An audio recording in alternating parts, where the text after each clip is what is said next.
terminarlo. Y sabéis que estuvimos hablando, llevamos 2 mensajes sobre el por qué la iglesia no pasará la gran tribulación.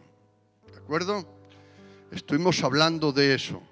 Vamos a leer el texto base y luego hago un pequeño recordatorio de lo que se ha dicho. Y hoy solamente queda un punto. Y os lo voy a decir así para que vayáis pensando en lo que es. Vamos a hablar de los 24 ancianos. Y a ver por qué están en la Biblia y por qué se relacionan con el argumento de que la iglesia no pasará la gran tribulación. ¿Vale? Pues vamos a ir al recordatorio. Vamos a leer el texto bíblico. Ya sabéis que partimos de la base del libro o de la carta de Primera de Tesalónicas, capítulo 4, verso 16 al 18. Y dice así: porque el Señor mismo, con voz de mando y con voz de arcángel y con trompeta de Dios, descenderá del cielo, y los muertos en Cristo resucitarán primero. Y luego los que vivimos, los que hayamos quedado, seremos arrebatados juntamente con ellos en las nubes para recibir al Señor en el aire, y así estaremos siempre con el Señor. Por lo tanto, por lo tanto es el motivo, es algo que te está dando a ti para decirte: por lo tanto, alentaos los unos a los otros con esta información. ¿Amén? ¿Amén? ¿Amén? Bueno, y ahora quisiera hacer un pequeño resumen de lo que hemos predicado. Hemos predicado de que hay 4 posiciones. Dentro de la escatología bíblica no hay acontecimiento o doctrina escatológica más amplia en todos los teólogos y las escrituras, porque abarcan varias posiciones. Estuvimos hablando de que hay una porción que dicen que el traslado le llaman el traslado parcial, es decir, que no todos van a participar del traslado de la iglesia, sino solo aquellos que han alcanzado madurez, es decir, que son maduros o espirituales. Eso es una de las partes que dicen esta teoría. Luego hay otras 3 posiciones que tienen que ver con el tiempo o la posición. La primera es aquellos que creen que la gran tribulación o el traslado de la iglesia, ocurrirá después de que hayamos pasado la gran tribulación. A esto le llaman los teólogos los post-tribulacionistas. Luego hay otra teoría que dicen que la iglesia estará en los 3 años y medio de falsa paz y en los 3 años y medio de guerra, pues que la iglesia será arrebatada. A esto le llaman los medo-tribulacionistas. Y luego están los pretribulacionistas, de los cuales somos participantes nuestro credo. Filadelfia tiene el credo de que somos pretribulacionistas y el 90% de los teólogos manifiestan esta posición. ¿Qué quiere decir ser pretribulacionista, Jesús? Significa que tú crees, o eso creo que creas, que la iglesia será arrebatada, quitada de aquí de la tierra, antes que la tribulación se manifieste. Eso es lo que hemos creído. Ahora, la pregunta que surgía, ¿se acuerdan ustedes, los que han escuchado el mensaje completo? Es por qué unos creen una cosa y otros creen otra. Y estuvimos hablando de que hay 2 métodos de interpretación. Los métodos de interpretación son el alegórico o espiritualizante y el gramático histórico. ¿De acuerdo? Dependiendo del método que uses a la hora de interpretar las escrituras, así te inclinarás hacia un lado o hacia otro. No voy a hablar de la alegoría porque estuve hablando y es un tema complejo y difícil, ¿vale? Y estuve explicándolo bastante bien para poder entenderlo. Si alguien tiene preguntas sobre este tema, que se las apunte, y si quieres venir a mi casa, vienes a mi casa. Si eres una mujer, vienes con tu marido y vienes a preguntarme a casa con mi esposa y hablamos del tema todo el tiempo que haga falta, ¿de acuerdo? Con todas, porque para eso estamos, para enseñar la bendita palabra de Dios. Bien, estuvimos hablando también de los argumentos, ya entremos en teoría, en posición, de los argumentos que apoyan la posición del traslado antes de la tribulación. Y estuvimos hablando de la naturaleza de la 70ª semana de Daniel, o la gran tribulación, que así le llaman los teólogos, 70ª semana de Daniel. Bien, estuvimos hablando de la naturaleza, lo que forma, que el carácter, lo que tiene la gran tribulación. Y estuvimos hablando de que la gran tribulación, estuvimos dando textos, era ira, juicio, indignación, castigo, hora de prueba, hora de angustia, destrucción, tinieblas.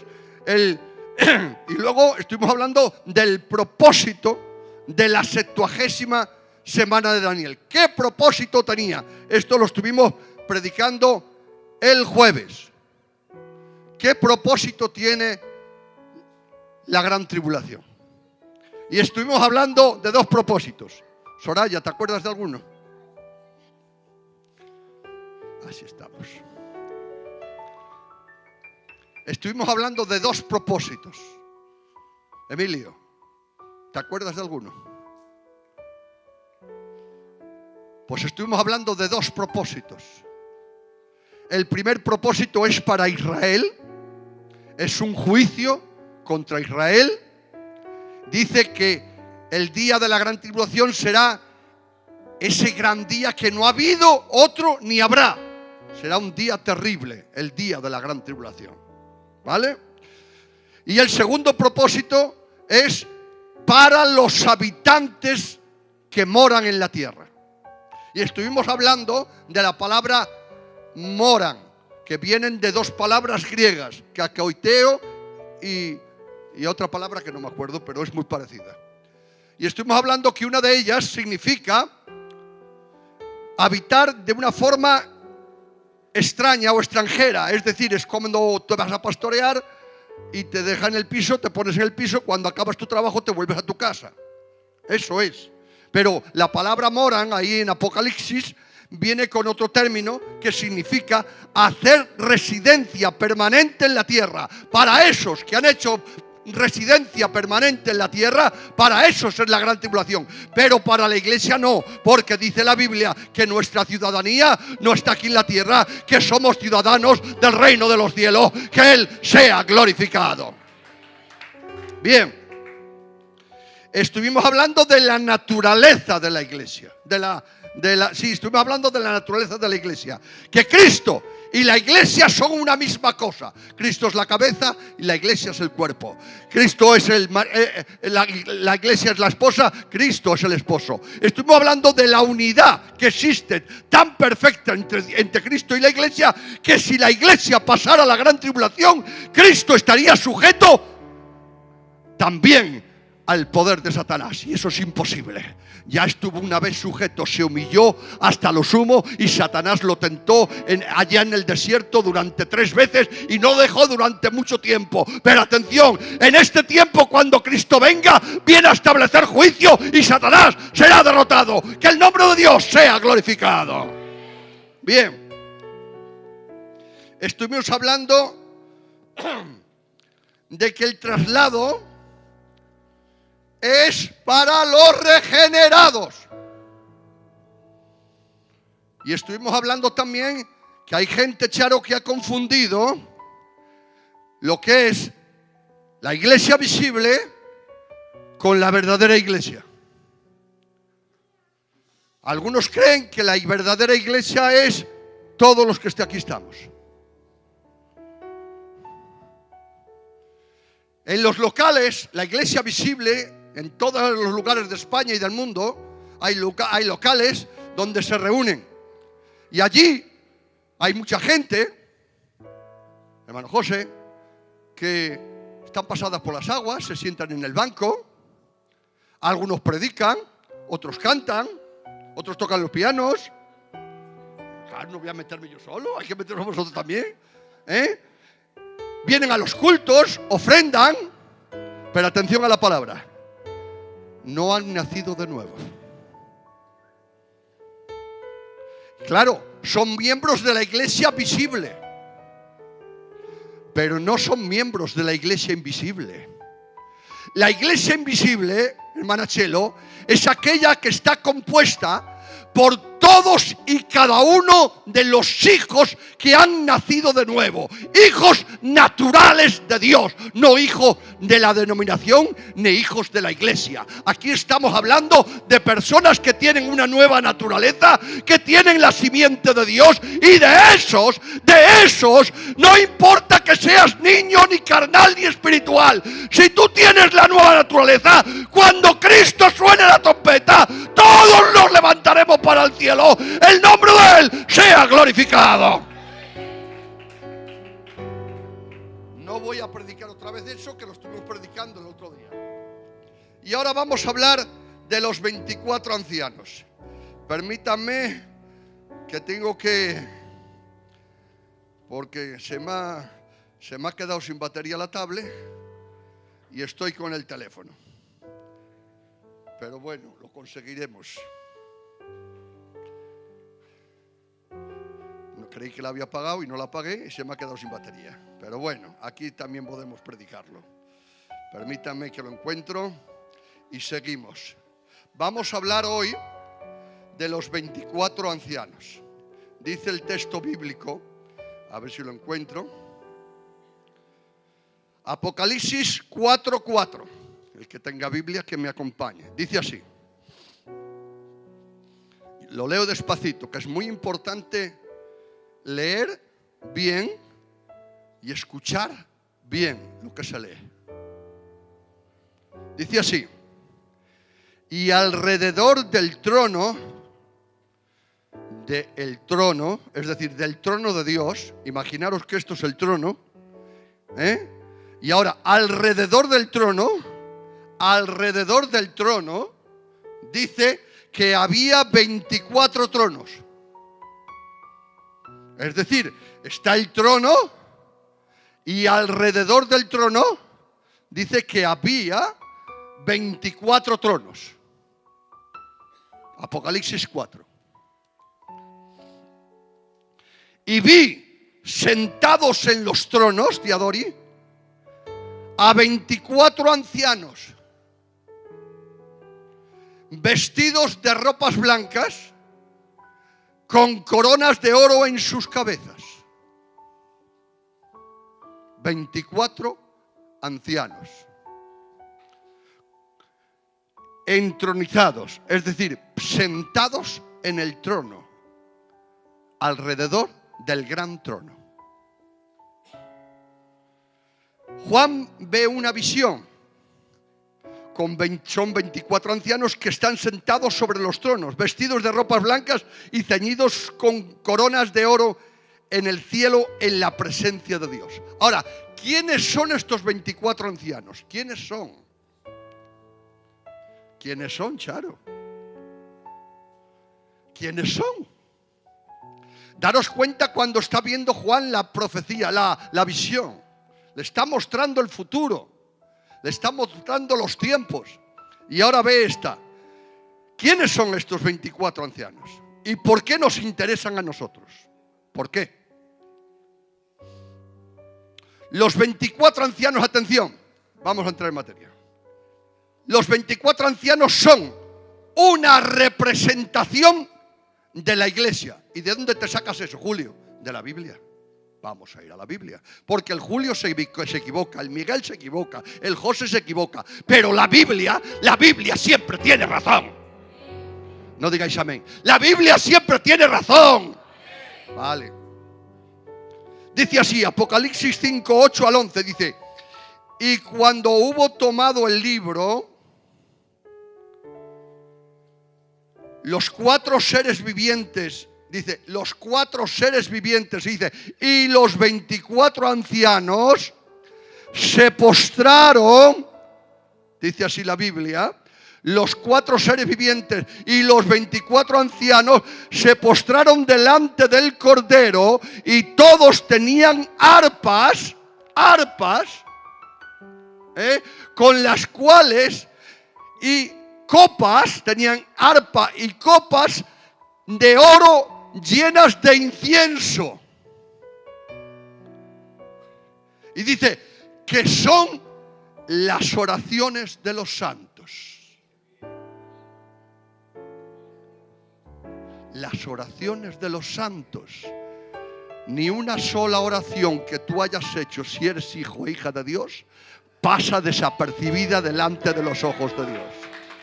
Ni una sola. No te olvides,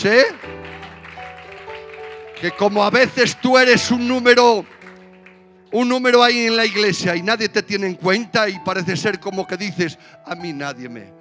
Pero Charo, cada vez que te pongas de rodillas y le digas, Padre, heme aquí estoy, mira esto, mira lo otro.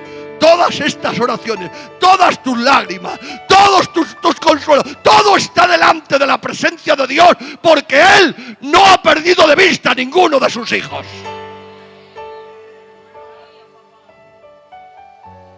Y ahora dice,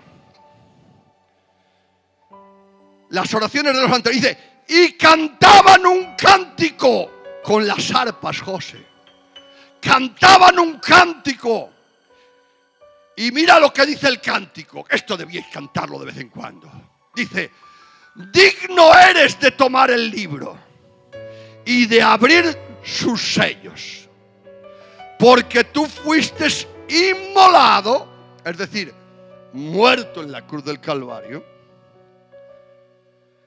y con tu sangre nos has redimido para Dios. Y ahora dice, ¿a quién ha redimido? Dice, de todo linaje, de toda lengua, de todo pueblo y de toda nación. Nos has hecho para nuestro Dios reyes, sacerdotes, y reinaremos sobre la tierra. Y miré y oí la voz de muchos ángeles alrededor del trono y de los seres vivientes y de los ancianos, y su número era millones de millones. Un aplauso para Él.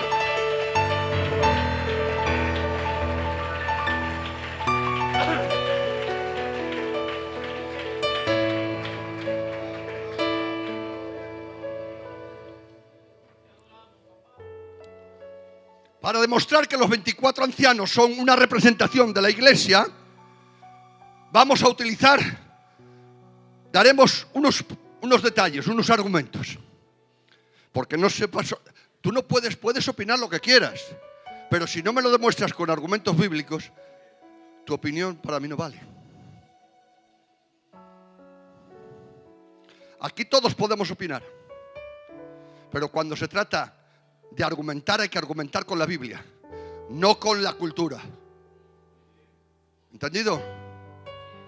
Vamos a hablar. Uno de los argumentos, la posición que ellos tienen.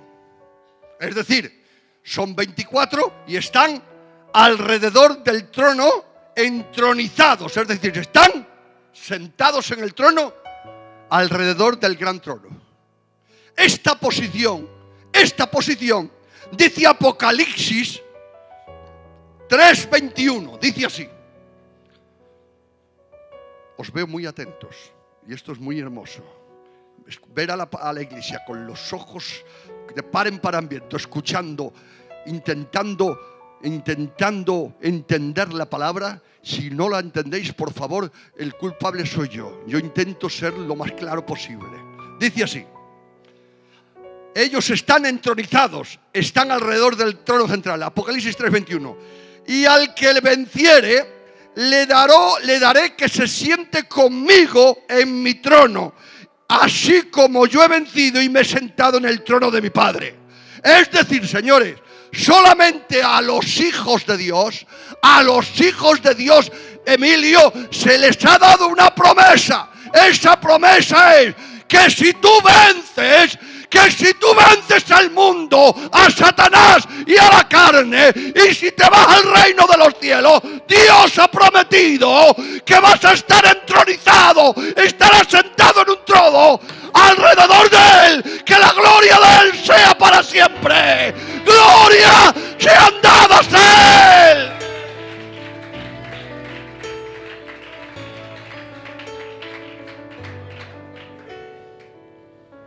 Solo a la iglesia compuesta de todos los redimidos se le ha prometido que estará entronizada con Cristo, José. Toda la iglesia. Ahora, otro argumento, el número que ellos tienen. 24, ¿por qué 24? ¿No podían ser 32? ¿O 23? ¿O 22? ¿Qué más da? 24. Mira el por qué son 24. David, cuando ascendió al trono, dividió el sacerdocio en 24 grupos. El que quiera leerlo se encuentra en Primera de Crónicas 24 del 1 al 19. Y ahí vemos cómo David divide el sacerdocio en 24 grupos. Y ahora atención a este detalle. Vengan conmigo.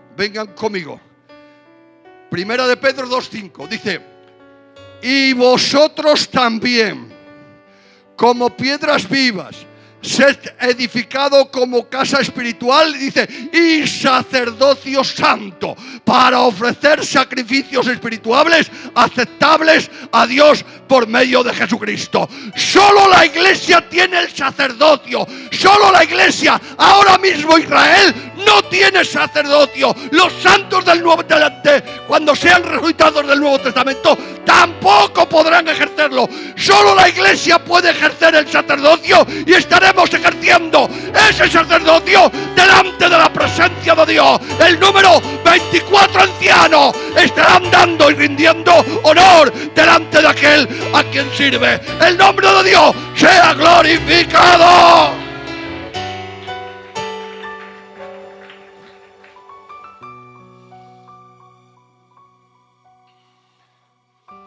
Pero hay otro, y es el testimonio. El testimonio de los ancianos entronizados los señala como representantes de la iglesia por varias razones.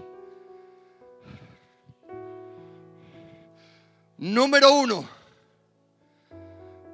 fueron redimidos por su sangre. Ningún ángel, atención, mira que tienen valor los ángeles. Hay millones de millones.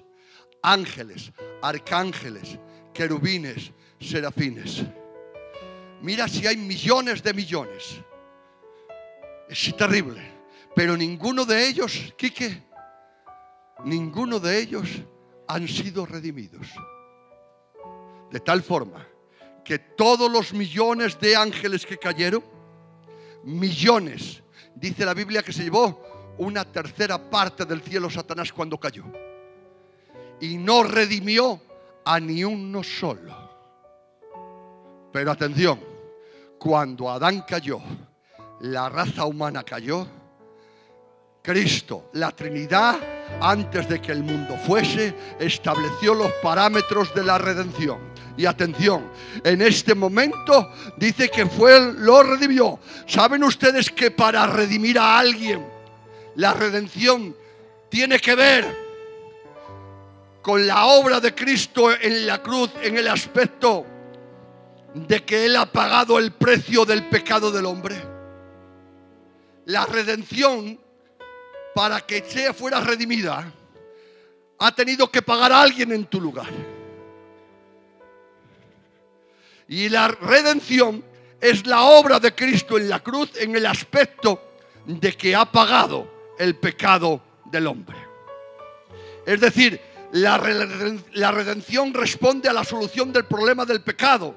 Por eso dice la Biblia, Hebreos capítulo 9, verso 22, dice: y sin derramamiento de sangre no se hace remisión. Para perdonar pecados se necesitaba sangre. la sangre de un inocente. Es decir, que la paga del precio del pecado era la sangre de un inocente. ¿Saben ustedes que en el Antiguo Testamento, cuando alguien pecaba, cogían un corderico, de estos blanquitos, y lo llevaban delante del sacerdote, Charo, y cogían el corderico, lo degollaban, echaban la sangre en cuencos, rociaban el altar, ponían el cordero, y el pecado de esa persona era tapado, pero no quitado. ¿Y por qué? ¿Por qué? Porque el cordero era inocente, sí, pero no era consciente. Lo llevaba el de la cuerda, alabamos, como si lo llevan donde lo llevan a matar, y iba pues como eso, como ovejas llevadas al matadero. Él no sabía dónde iba. Pero atención, tuvo que venir uno que era más santo que ese cordero, era más blanco que ese cordero, porque en él no había suciedad ni había pecado ninguno. Pero atención, no solamente era inocente porque no tenía maldad, sino que era consciente, de tal forma que dice la Biblia, y afirmó su rostro para ir a Jerusalén. ¿Pero cómo? ¿Pero cómo es esto? Si sabes que te van a matar, si sabes que te van a apedrear, si sabes que te van a arrancar la barba a tirones. ¿Pero cómo es? Sí, Julio, porque para esto he venido, para redimir a la iglesia de Benavente. Que el nombre de Dios sea glorificado.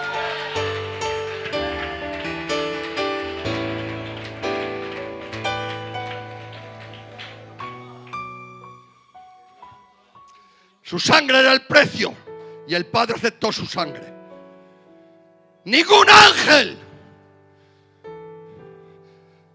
ángel ha sido redimido jamás.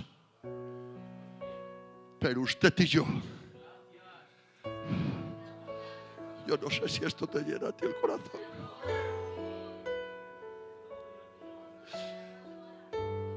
Por mí, que tengo la negra encima mía. Sí, porque tengo mal carácter, cometo muchas cosas feas. Pero atención, aunque me pueden apuntar muchos dedos y con razón, hay alguien que ha dicho, Jorge, hay alguien que ha dicho, yo he muerto por ti.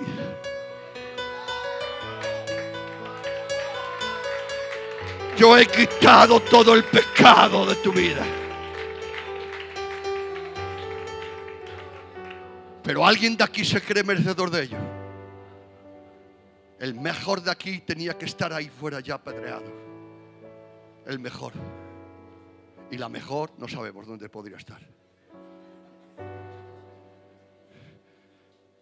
Ningún ángel ha sido redimido, pero la iglesia del Cordero ha sido limpiada, redimida, ensalzada, y va a sido llevada y va a ser llevada al reino de los cielos. Un aplauso para el Rey.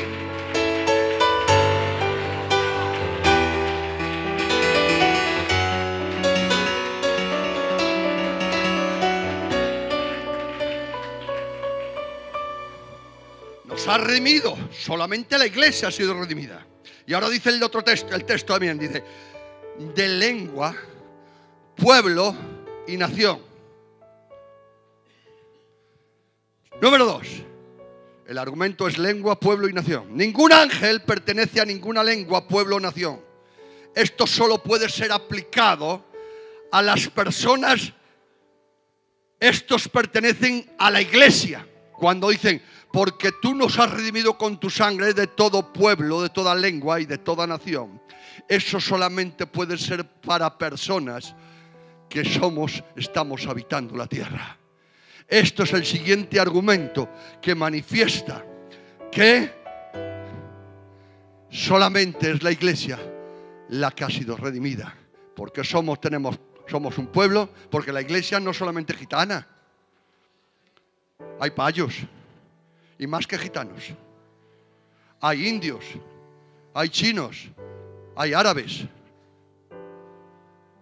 alemanes, ingleses, españoles, de todo tipo de personas, porque el Evangelio no está sujeto a ninguna cultura, ni a ningún dogma, ni a ninguna tradición. Porque la palabra dice, el que a mí viene, no hace falta que no tengas cualquier cultura. Ya puedes ser de cualquier condición social. El que a mí viene, yo no lo echo fuera. Y vamos a que a mí me encanta. Las coronas. La palabra corona viene del griego, atención chato, que esto es muy bonito. Viene del griego estémpanos. Esta palabra, estémpanos, yo me volvía loco. ¿Y qué es eso? Y buscándolo en los teólogos y los que saben de esto, empezaron y me dieron una luz maravillosa. ¿Saben ustedes que en la antigüedad en Grecia se corrían y en esos lugares donde ¿cómo le llaman a eso? El circo, eso, no sé cómo le llaman. El anfiteatro o algo así. Allí se corrían y corrían el maratón o corrían la carrera, y cuando vencía uno, ¿qué le hacían? Cuando vencía uno y ganaba la carrera, ¿qué le ponían? ¿Una corona de qué? Una corona de laurel. Ahora dime, una corona de laurel que vale 3 céntimos. Una corona de laurel. Pues ponérsela de oro, hombre. No, de laurel. Pero atención, esa corona de laurel es estémpano. ¿Sabes qué significa? Que es corona de vencedor. ¿Y sabes una cosa? Cuando los ancianos, los 24 ancianos se han postrado, Padre, delante del Cordero, se han quitado las coronas de vencedor que tenían. Y dice que se la han tirado a los pies del Cordero. Porque a los pies del Cordero tiene más gloria la corona que Dios me ha dado a mí. Porque yo, dice, solamente el hombre y la mujer redimido tiene lucha contra el mundo, contra Satanás y contra la carne. Ningún ángel puede estar coronado con una corona de vencedor. Solamente usted y yo, porque somos vencedores de este mundo corrupto, de todos los demonios de allá afuera y de este mundo maligno. ¡Somos vencedores! Y cada uno de nosotros se nos ha puesto una corona, no de oro, pero sí manifestando este mensaje. Los ángeles, cada vez que nos ven y ven la corona, se echan las manos a la cabeza y dicen: ¡ha vencido! ¡Ha vencido! ¡Ha vencido! ¡La iglesia de Benavente ha vencido!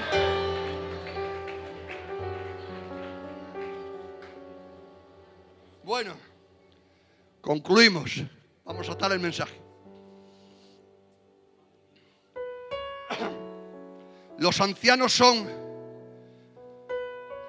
la representación de la iglesia.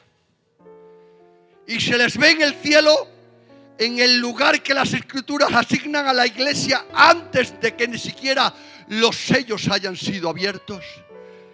Ni un ay se haya podido pronunciar, ni las copas de ira se hayan podido manifestar. Es decir, los 24 ancianos están arriba ya en el cielo.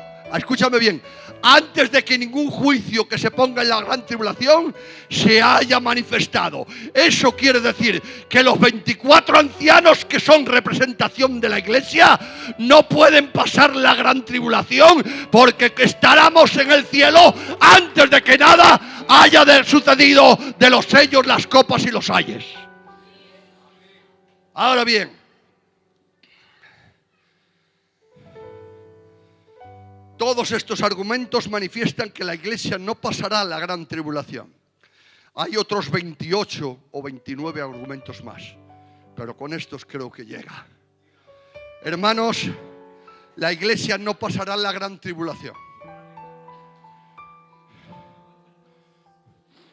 Estos acontecimientos que nos ha tocado vivir y que estamos viviendo tiempos muy malos, en los cuales hay guerras, y está muy próximo a que se inicie la Tercera Guerra Mundial.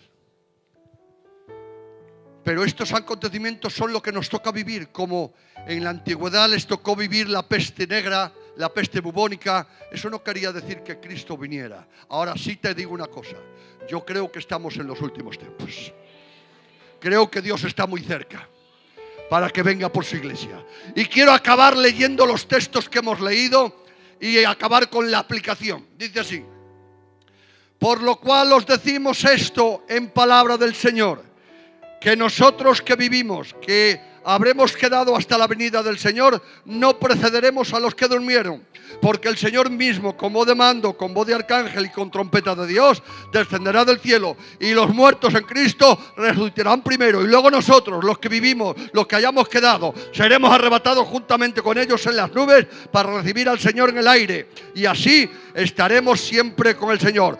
Por tanto, Josué, te aliento, te animo, te estimulo a que te apartes del pecado, de la inmundicia, que te apartes de todo aquello que está impidiendo que tu vida glorifique a Dios. Por favor, apártate del pecado y con tu vida glorifica, ensalza y bendice al Rey. Un aplauso para Él.